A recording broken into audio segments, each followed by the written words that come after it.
How long does it take to study for the digital SAT or the ACT? That's exactly what we are going to figure out in this video.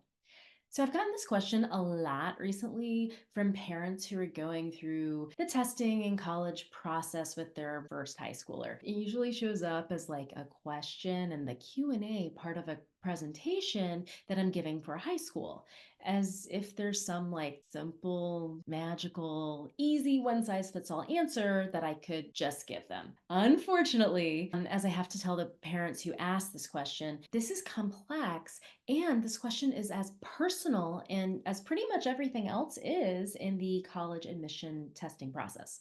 But I still want to give you a few guidelines to help you navigate how much time to carve out in your SAT or ACT testing timeline so you actually have enough time to study for the digital SAT or the ACT. So there are three big considerations and then some other considerations. So consider these questions when we are starting to figure out how long it might take to study for one of these tests. So the first of the big considerations is like, what score am I starting from? Two, how much do I need to improve to get my target score? And three, am I aiming for a perfect score or very close to it? So let's tackle the first one. Your starting digital SAT or ACT score really matters. Now, the reason is simple. Your starting score generally relates to how much foundational knowledge and skills you currently have to work with. As in, do you understand how numbers and grammar works? And do you understand what you read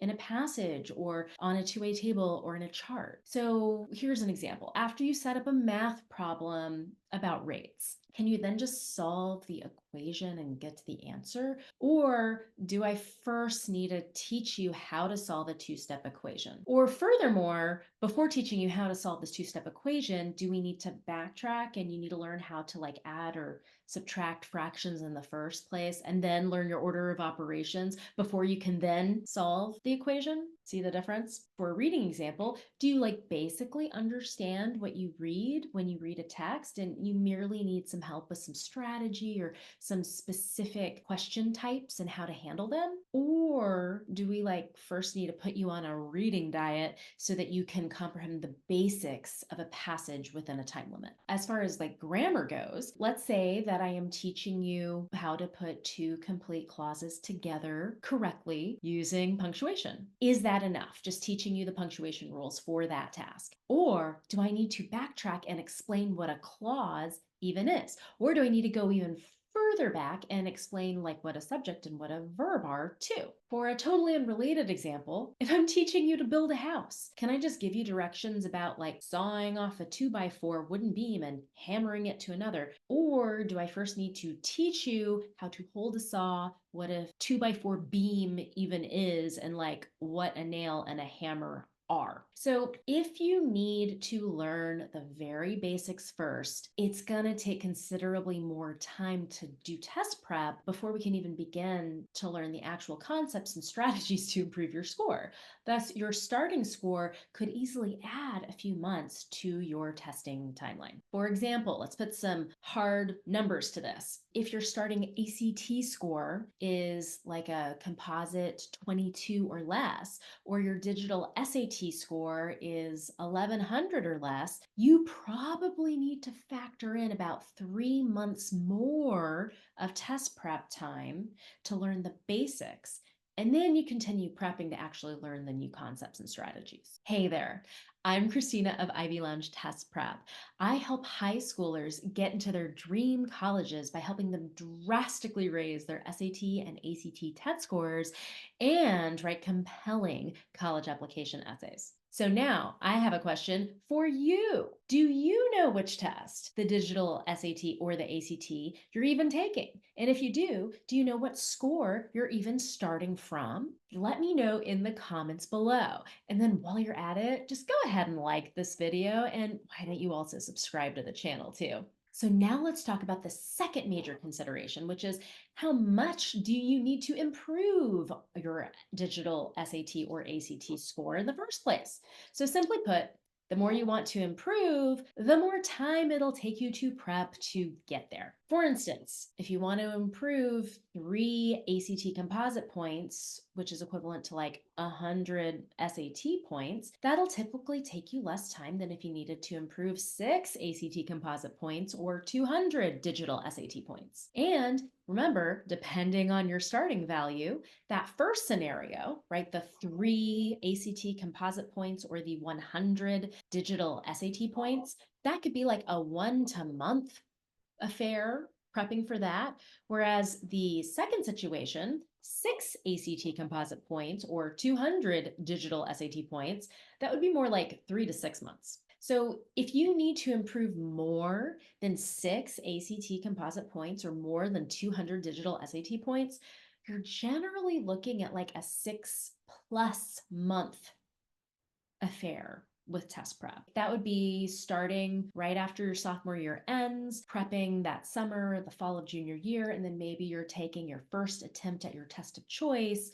Maybe it's like February or March of your junior year. Now, the third big consideration is, are you aiming for a perfect digital SAT or ACT score? As you near the top of the curves of both the ACT and the digital SAT, a really funny, peculiar thing happens.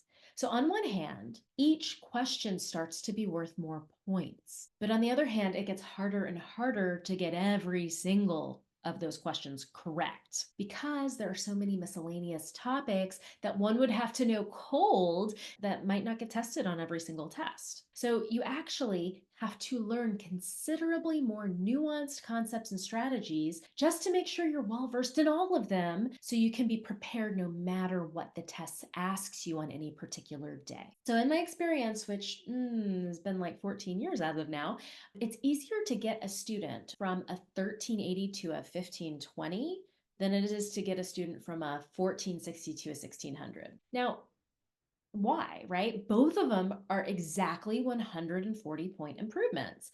And also, both of those students are starting at pretty high levels. So we know that they probably know like their foundational math and grammar and reading comprehension. But that second scenario, it wants perfection.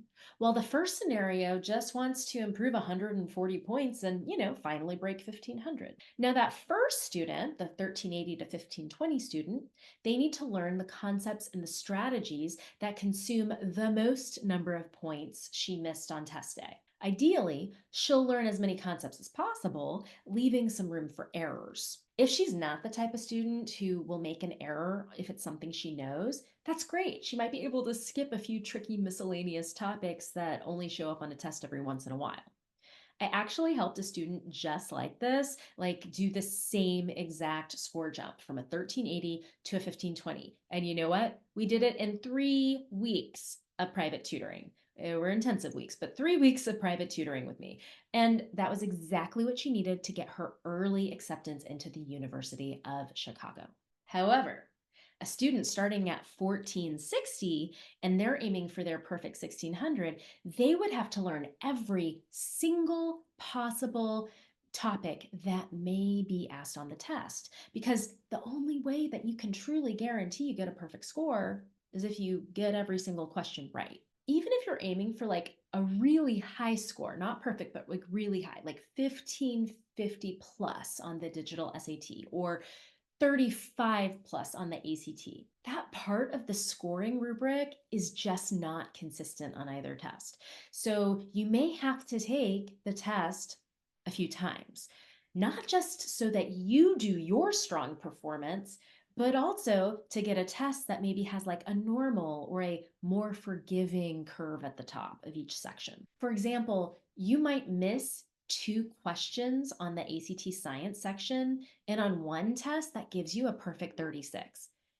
And then you go back and you take the ACT again, you also miss 2 questions in the science section, but that has a much more punitive science scoring rubric. So on that test, you get a 32. You can't control how the scoring guide is going to pan out at the very, very top. So the only thing that you can do within your control is just not leave any points on the table by making mistakes. But of course, These are all generalizations. So there are a few other important factors that impact how long your digital SAT or your ACT prep will take. So there's so many factors to consider, but these are probably the next three most important. Which type of questions did you miss on the digital SAT or the ACT? Are they learnable? Are they tutorable, improvable?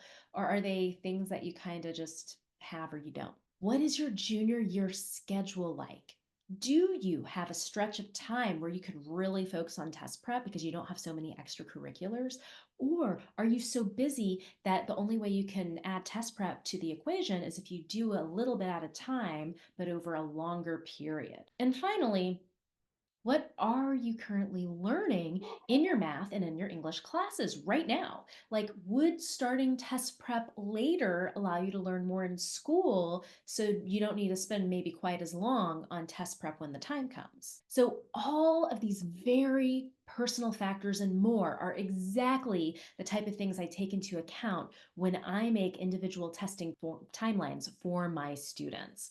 So, I've given you quite a bit to work with already, but if you need more help, then I can actually streamline this process for you in what I call an Ace the Test game plan session. So just book a parent call in the link below to see if my game plan and private tutoring packages are right for you. And if they're not, or you're more of a lone wolf and you like to do things on your own, or they're not in the budget, then check out, also in the link below, my online digital SAT and ACT ebooks and courses. Find them in the links below.